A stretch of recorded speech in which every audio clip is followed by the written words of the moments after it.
Todo mundo acha que mudar de casa é encaixotar pratos. Não é. É descobrir quem aparece quando a sua vida está de pernas para o ar. A primeira mudança que aconteceu, eu estava grávida de 5 meses, barrigão, dor nas costas, caixas para todos os lados. Alguns amigos apareceram, carregaram móveis, montaram camas, fizeram o que podiam. A família do Eduardo, nem sinal. Nem uma ligação, nenhum. Precisa de alguma coisa? Na época eu achei que fosse coincidência, afinal todo mundo tem seus compromissos.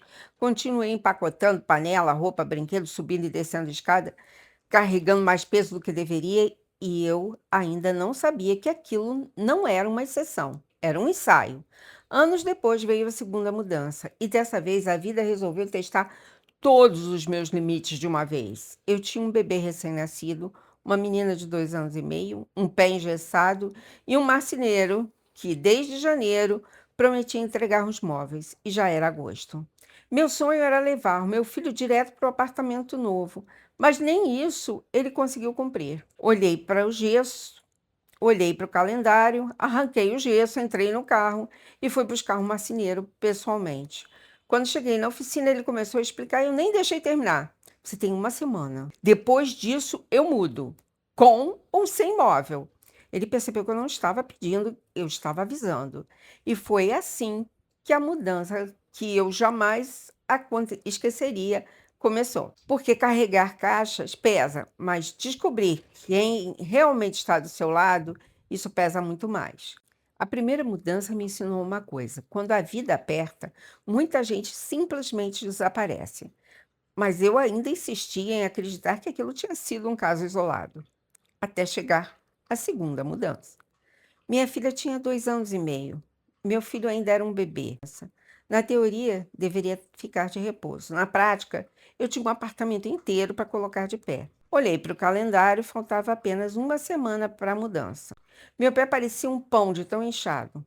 Cada passo doía, mas a dor estava me incomodando menos do que aquele marceneiro. Quando ele começou a inventar uma nova desculpa, eu levantei a mão. Não precisa explicar. E ele ficou me olhando. Você tem 7 dias. 7! Daqui uma semana eu entro naquele apartamento com você trabalhando lá dentro ou sem você. Ele sorriu daquele jeito de quem acha que ainda pode me enrolar. Eu continuei olhando sem piscar, até que ele percebeu pela primeira vez que eu não estava negociando. Eu estava dando um ultimato. Naquela mesma tarde, coloquei o homem dentro do carro. Vamos, você vai comigo. Ele arregalou os olhos. Agora. Chegamos no apartamento, mostrei tudo, cada detalhe, cada porta, gaveta, atraso. Quando terminei, falei apenas uma frase: daqui a 7 dias eu entro aqui. E você termine tudo antes. Ou eu descubro um jeito de terminar sem você. Voltei para casa mancando, com o pé latejando, com 2 crianças esperando por mim e uma mudança marcada para quinta-feira seguinte. Naquele momento eu queria acreditar que o mais difícil seria colocar a casa em ordem.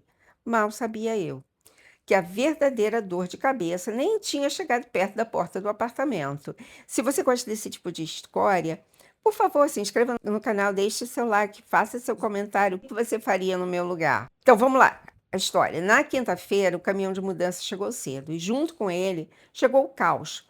Caixas por toda parte, móveis entrando, marceneiro terminando o armário, eletricista, montador, entregador, telefone tocando, uma menina de 2 anos e meio querendo atenção, um bebê que ainda mamava e eu mancando pela casa inteira. Naquela época não existia essa facilidade de hoje. Nada de cozinha funcionando logo no primeiro dia, nada de comida pronta na geladeira. Era iFood no almoço, iFood no jantar, prato descartável, copo de plástico, louça se acumulando, porque a pia ainda estava cercada de ferramentas, mas eu tinha uma missão. Naquela noite, meus filhos dormiriam numa casa, não em um depósito de caixas. A babá da minha filha foi um anjo. Levou as 2 filhas dela para ajudar. Enquanto uma brincava com a pequena, a outra dobrava a roupa ou guardava uma panela, limpava os armários, e eu andando de um lado para o outro, quase sem sentir o pé de tanta adrenalina. Quando olhei no relógio, 3 horas da manhã, a sala estava pronta. O quarto das crianças também. Pela primeira vez naquele dia, respirei. Na sexta-feira, tudo começou outra vez. Marceneiro, ferramenta, barulho de furadeira, caixa gestante, mais iFood, mais roupa, mais organização, mais mamadeira, mais peito, mais brinquedos espalhados. Mas a preocupação para que a minha filha não pisasse em nenhum prego perdido no chão. E mais uma vez o silêncio absoluto da família do Eduardo. Ninguém apareceu, ninguém ligou, ninguém perguntou se precisava de alguma coisa, ninguém, nem para ficar 1 hora com a minha filha mais velha enquanto eu organizava a cozinha, nem para levar um café, um pão, nada. Quando o sábado amanheceu, a casa finalmente parecia uma casa. Ainda havia caixas, ainda faltavam alguns detalhes, mas dava para respirar. Olhei para Eduardo e disse: Vou descer um pouco com as crianças, preciso de meia hora, só meia hora. Peguei minha filha, peguei o bebê, desci para a piscina do condomínio, sentei numa espreguiçadeira e e fechei os olhos. Depois de 2 dias virando noite, carregando caixa, amamentando de madrugada e colocando uma casa inteira para funcionar pela primeira vez, eu relaxei. Só que o universo resolveu que eu ainda não tinha sofrido o suficiente. Quando abri os olhos, vi um verdadeiro paredão caminhando em minha direção. Sogro, sogra, cunhado, 3 crianças, todos sorrindo, como se estivessem chegando para um churrasco de domingo. Olhei para Eduardo, ele abriu um sorriso. Que bom, vieram conhecer o apartamento? Olhei para ele sem acreditar. Conhecer? Ele não entendeu a minha expressão. Vamos subir? Respirei fundo, muito fundo. Eu não vou. Ele franziu a testa. Como assim? Eu estou exausta. Passei 2 dias montando essa casa. Se eles queriam tanto conhecer esse apartamento, podiam ter vindo ajudar a construir essa bagunça primeiro. Mas aquela visita ainda conseguia ficar muito pior. Respirei fundo, peguei meu bebê no colo, segurei a mão da minha filha e subi. Até aquele momento, eu ainda tentava entender como alguém conseguia escolher justamente o dia seguinte a uma mudança para fazer uma visita. Entrei no apartamento, meu sogro estava sentado na sala, minha sogra conversava com o Eduardo, minha cunhada cuidava dos gêmeos de apenas um mês. A filha dela mais velha, uma menininha de 4 anos, estava sentada no sofá vendo televisão. Minha filha ficou perto de mim o tempo todo. Eu só queria tomar um banho. Olhei para Eduardo, vou tomar um banho rapidinho. Ele respondeu, vai lá, entrei no banheiro, a água caiu nas minhas costas e por alguns minutos parecia que todo o peso daqueles dias estava indo embora. Mas bastou fechar o chuveiro, meu filho começou a chorar. Hora de mamar. Sentei no quarto com ele no colo. Mal ele começou a mamar, minha cunhada apareceu na porta. No colo dela estava um dos gêmeos. O outro permanecia no colo da minha sogra. Ela estava visivelmente cansada. Agatha, será que você pode me ajudar? Meu leite está muito pouco. Eles não estão conseguindo se satisfazer. Olhei para aqueles 2 bebês. Eles não tinham culpa de nada. Sorri, claro. Primeiro mamou um, depois voltou o meu, depois veio o outro gêmeo, depois novamente meu filho. E aquele troca-troca parecia que não ia acabar nunca. Quando olhei para o relógio, mais de 3 horas haviam passado. 3 horas alimentando 3 bebês. Meu filho, os 2 gêmeos de apenas um mês. Quem já amamentou sabe, a sede chega de repente, uma sede que parece impossível de matar. A fome também. E durante todo aquele tempo, ninguém entrou no quarto para perguntar se eu precisava de alguma coisa. Nem um copo d'água, nem um café, nem um pedaço de pão. Nada. Enquanto isso, do lado de fora, conversavam tranquilamente. Já tinham almoçado, já estavam satisfeitos e parecia que ninguém lembrava que eu existia. Quando o último bebê terminou de mamar, eu estava completamente esgotada. Levantei devagar, fui até a sala, olhei para o Eduardo, cheguei perto dele e falei bem baixo: Você tem 2 minutos para colocar todo mundo para fora desta casa.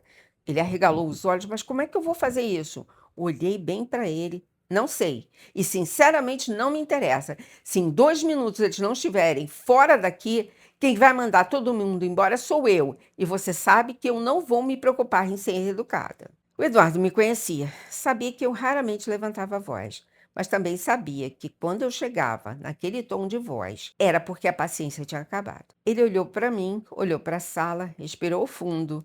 Depois abriu um sorriso completamente sem graça. Gente, infelizmente a gente lembrou agora que tem um compromisso. Acho melhor marcar um outro dia para vocês virem visitar a gente com mais calma.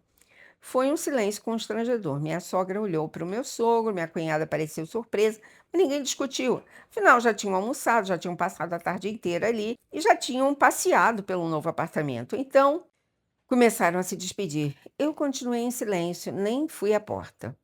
Quando o elevador fechou, finalmente consegui respirar. Olhei para o Eduardo. Nunca mais!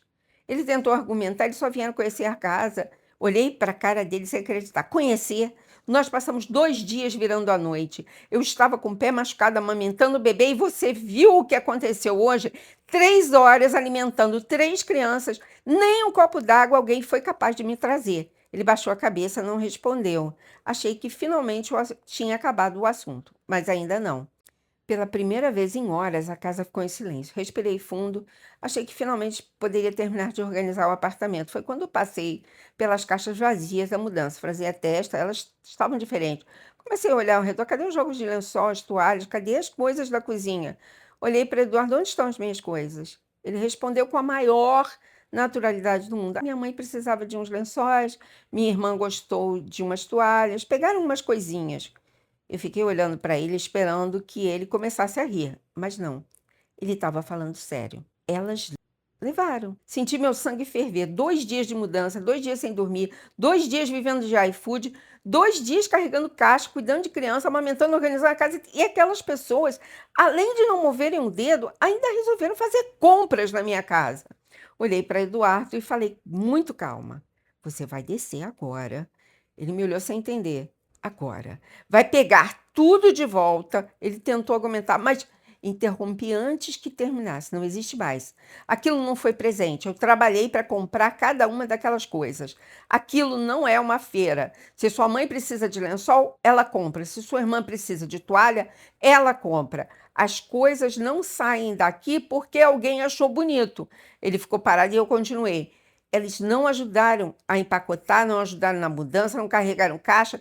Não ficaram 1 hora com as crianças, não me deram um copo d'água, não têm direito de absolutamente nada e não quero que eles saiam daqui levando uma única colher.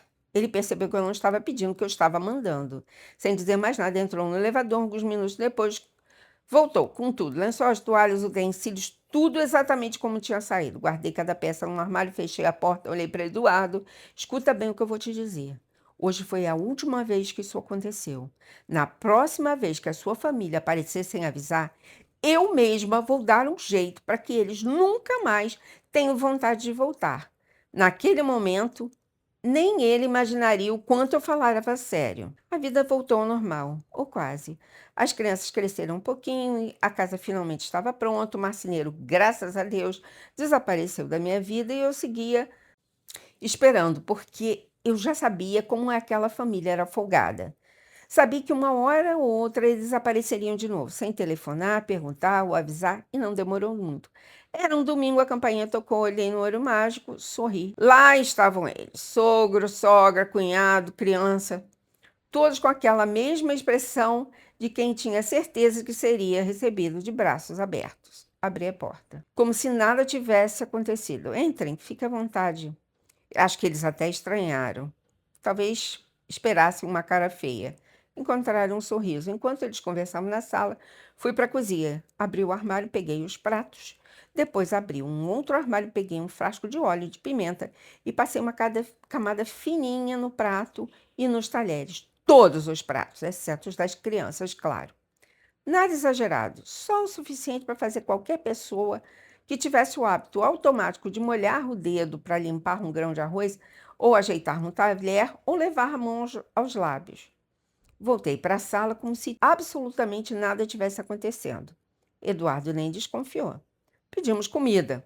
Quando chegou, servi todo mundo com a maior tranquilidade do mundo. Conversei, sorri, perguntei das crianças. Parecia uma anfitriã perfeita. Os primeiros minutos foram completamente normais, até que vi. Olhei discretamente. Minha sogra esfregava o olho. Logo depois, minha cunhada. Meu Deus, está ardendo. Meu sogro levou a mão à boca, em seguida aos olhos. Foi um efeito dominó. Todo mundo começou a reclamar. O que está acontecendo? Meu olho está queimando, minha boca está queimando. Acho que foi alguma coisa na comida.